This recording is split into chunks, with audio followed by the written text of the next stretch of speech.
Isang love story na hindi akalain na mauwi sa hindi inaasahang pangyayari. Dito rin nahayag ang tunay na ugali ng kanyang kasintahang lalaki. Laking pasalamat niya na sa umpisa pa lamang ay kanyang nalaman at hindi na humantong sa kanilang pagsasama.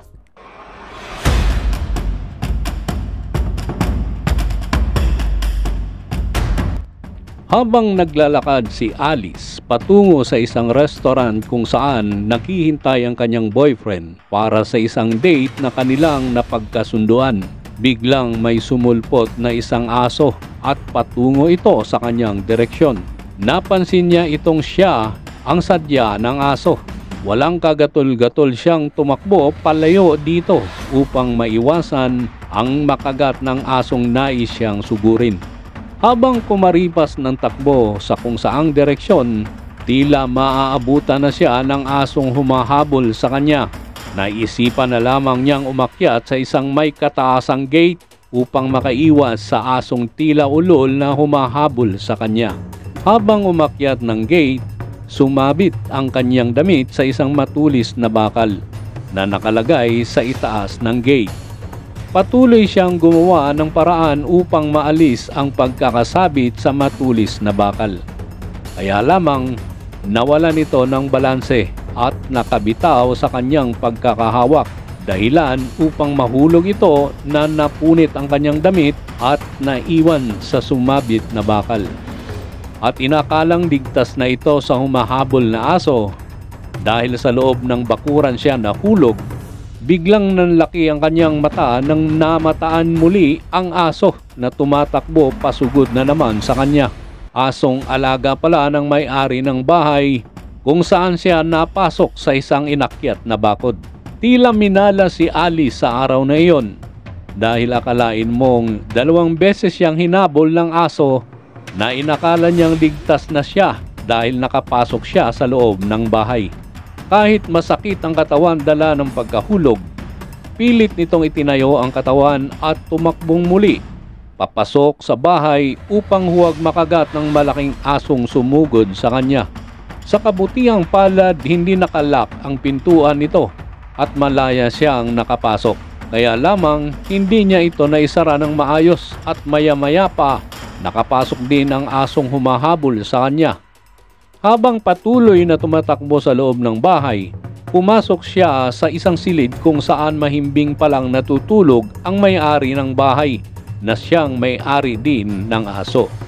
Walang kaabog-abog na umakyat siya sa kama kung saan nakakumot na natutulog ang may-ari at nagulat ito sa mga nangyari.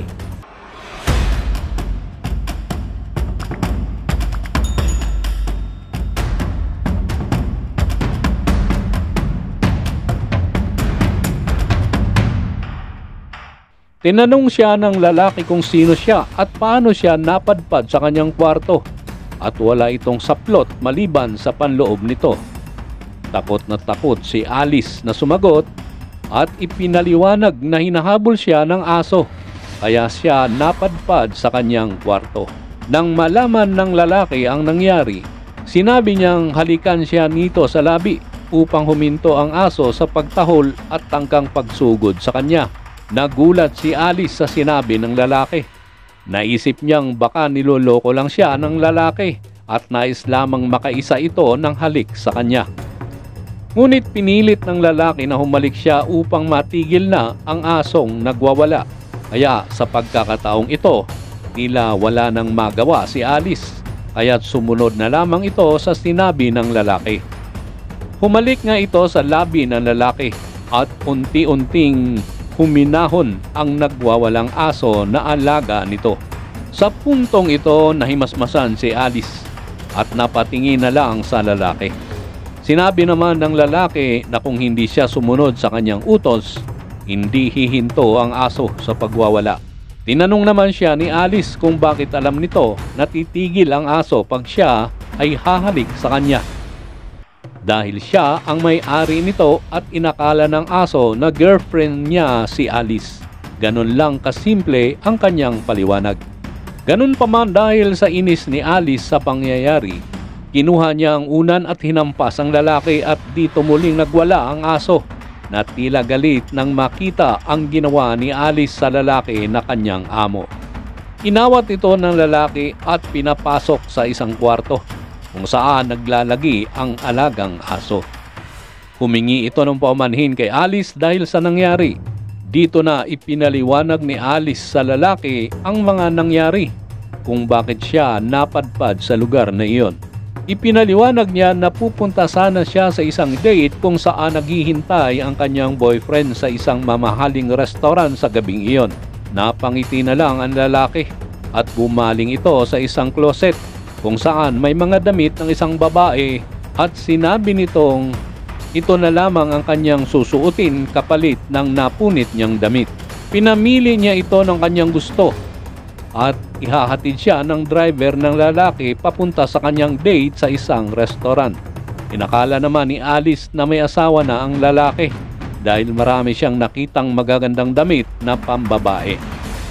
Napagkamalan pa ito ni Alice na nagtataksil ang lalaki sa kanyang asawa at inaakala nito na may inuuwing ibang babae ang lalaki. Iminigay ng lalaki ang isang damit at nagalit ito sa ibinibintang sa kanya ni Alice. Umalis ka na!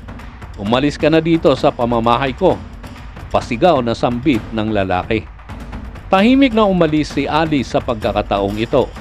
Pagkalipas ng ilang minuto, patakbong nakarating si Alice sa isang restaurant kung saan naghihintay ang kanyang boyfriend na naiinip na sa paghihintay sa kanya. Katakot-takot na pakiusap ang ginawa ni Alice sa kanyang boyfriend dahil sa tagal nitong paghihintay at halatang galit na ito sa kanyang kinauupuan.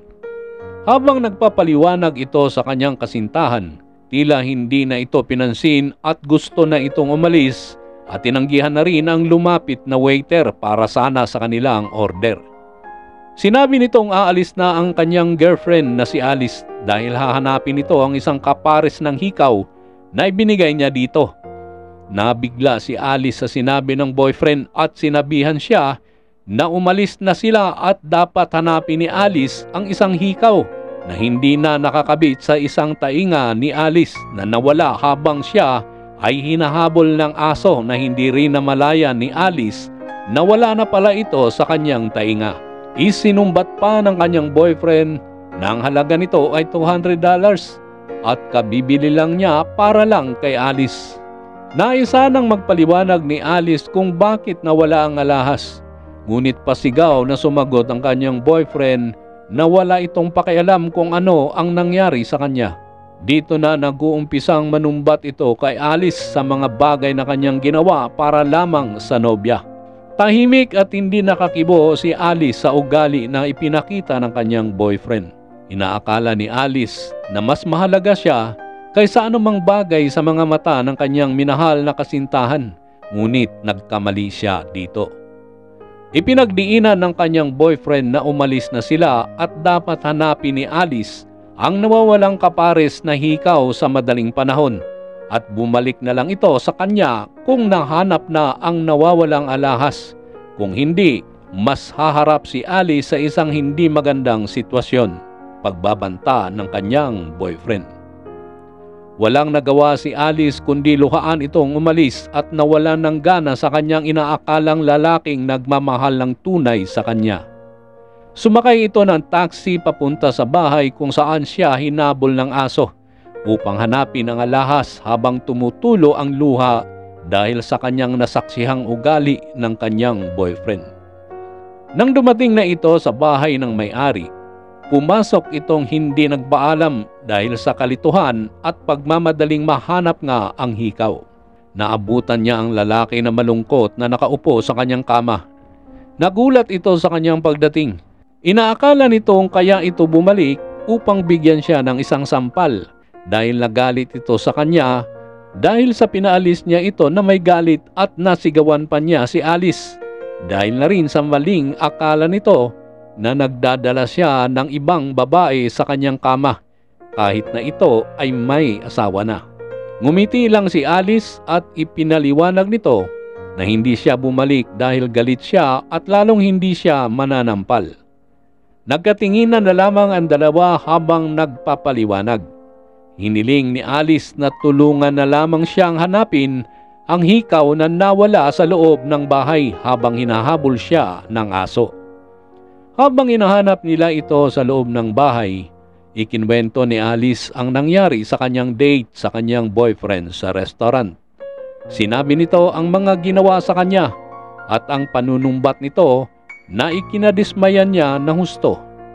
Nang marinig ito ng lalaki, bigla itong kumuha ng isang lagayan ng alahas na ang laman ay isang pares ng mamahaling hikaw. Iniabot ito kay Alice.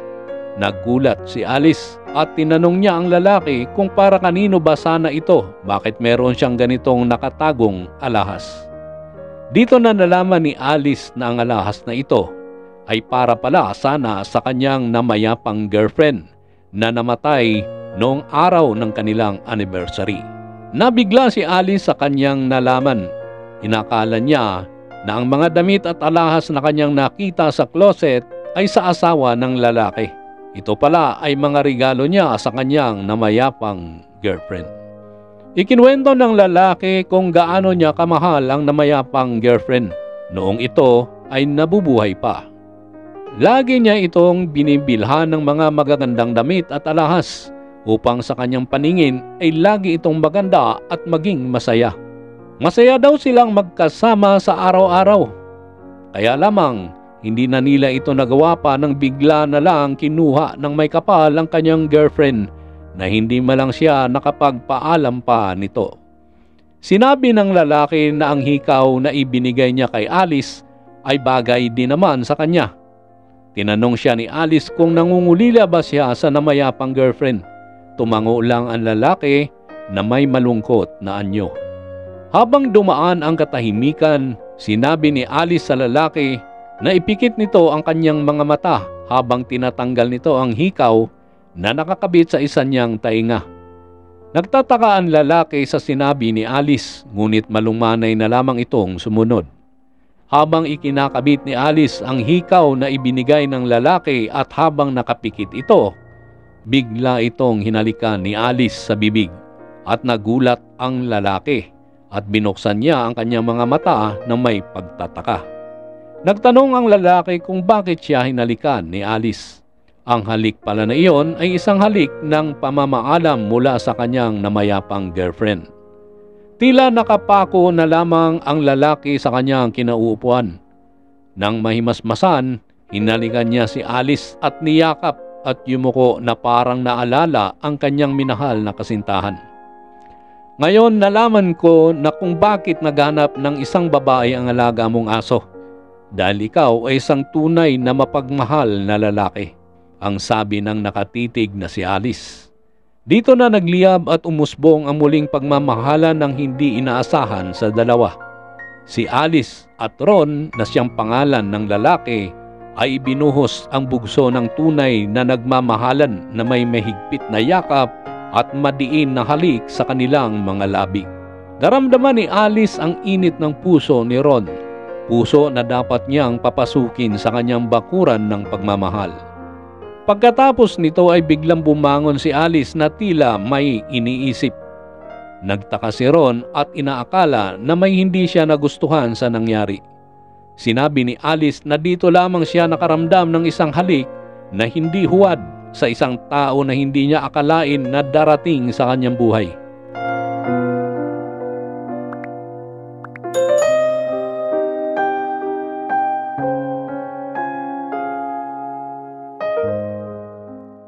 Samantala, maya-maya pa, nasundan pala si Alice ng kanyang boyfriend kung saan siya pupunta mula sa restaurant na kanilang pinanggalingan. Bigla itong pumasok sa kinaroroonan ng silid ni na Alice at Ron. Nabigla ang dalawa at bit-bit na nito ang kapares na hikaw ni Alice na kanyang napulot sa loob din ng bahay ni Ron. Dito na pinagsalitaan ng hindi maganda ng boyfriend ni Alice ang dalawa, lalo na si Alice. Sinabihan ito na may balak palang patulan itong isang lalaki na mas mapera kaysa kanya at kung ano-ano pang masasakit na salita dahil sa selos nito kay Alice. Kaya pala daw hindi na bumalik pa si Alice sa kanya dahil nakakita na ito ng mas mapera, mas nakakabili ng mamahaling alahas at nakatira sa isang malaking bahay. Dito sinagot ito ni Alice na may katapangan, "Oo, mas higit siya kaysa iyo sa anumang bagay at lalong higit si Ron sa tunay na pagmamahal kaysa ipinakita mong huwad na pag-ibig at mapanumbat na pagmamahal." Dito na sinuntok ng boyfriend ni Alice si Ron at nagkagulo na nga ang dalawa. Habang nakalugmok si Ron dahil sa tama ng suntok, sinabi ng boyfriend ni Alice, "Ano ba ang nagawa ng lalaking ito na hindi ko kayang gawin?" Tunay na tapang, hindi siya nananakit sa taong kanyang minahal. Ipinagtatanggol niya ito. Sambit ni Alice habang binuksan ang kwarto na kinaroroonan ng aso. Dito na kumaripas ng takbo ang dating boyfriend ni Alice na tawagin na lamang nating pangalang Mr. Barabas. At ito naman ang hinahabol ng aso. At sa pagkakataong ito, binalikan ni Alice si Ron na nakadapa sa sahig dahil sa tama ng suntok. Tinawag niya itong darling habang ibinabangon. Nakangiti si Ron sa narinig at nagbiro ito na kung umalis si Alice sa kanyang bahay, malamang ang alaga niyang aso ay hindi papayag nito. Nagkatinginan ang dalawa at mahigpit na nagyayakapan. Hanggang dito na lang muna tayo mga katrip. Huwag kalimutang mag-like, comment at mag-subscribe. Magandang araw sa ating lahat.